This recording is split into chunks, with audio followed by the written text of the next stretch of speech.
జయశంకర్ భూపాలపల్లి జిల్లా కేంద్రంలోని నాగారం మోరంచపల్లి గ్రామంలో గుర్తు తెలియని దుండగులు ఇంద్రమ్మ ఇళ్ల శిలా ఫలకాన్ని ధ్వంసం చేశారు. కాంగ్రెస్ ప్రభుత్వం స్థానిక ఎమ్మెల్యే చేస్తున్న అభివృద్ధిని చూసి ఓర్వలేకనే బీఆర్ఎస్ పార్టీ నాయకులు ఇంతటి పనులకు పాల్పడుతున్నారని ఎమ్మెల్యే గండ్ర సత్యనారాయణరావు ఘాటుగా వ్యాఖ్యానించారు. అభివృద్ధికి అడ్డుపడొద్దని శిలాఫలకాన్ని ధ్వంసానికి పాల్పడిన దుండగులను అదుపులోకి తీసుకుని చట్టరీత్యా కఠినంగా శిక్షించాలని అధికారులను ఆదేశించారు.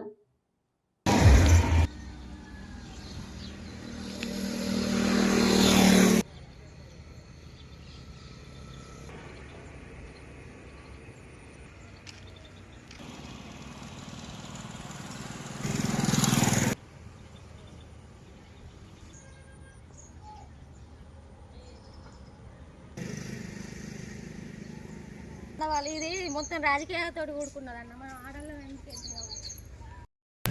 పేదలకు ఇందిరమ్మ ఇండ్ల కొరకు శంకుస్థాపన వేసేటువంటి రాయి బీఆర్ఎస్ వాళ్ళు ఓర్వలేక వాళ్ళ గత 10 సంవత్సరాల్లో ఒక ఇల్లు కూడా కట్టేయలేని దౌర్భాగ్య పరిస్థితి ఉంటే మేము ఈరోజు ఇందిరమ్మ ఇల్లు కట్టిస్తుంటే స్టోన్లు బండలు బలగొట్టి ఈరోజు భయభ్రాంతులకు గురి చేసే పరిస్థితి అవుతుంది.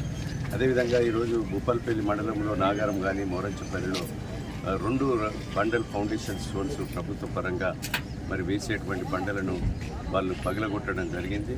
ఇలాంటి దుశ్చర్యలు మీ యొక్క దౌర్జన్యాలకు ఎవరు ఈ యొక్క ప్రభుత్వం కానీ ప్రజలు కానీ భయపడరు.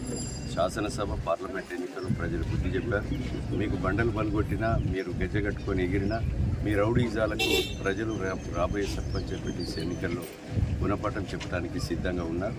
ఈ రాళ్ళు పలుగొట్టిన వ్యక్తులపై చట్టం దాని ఫలితం చేస్తుంది. వాళ్ళ మీద చర్యలు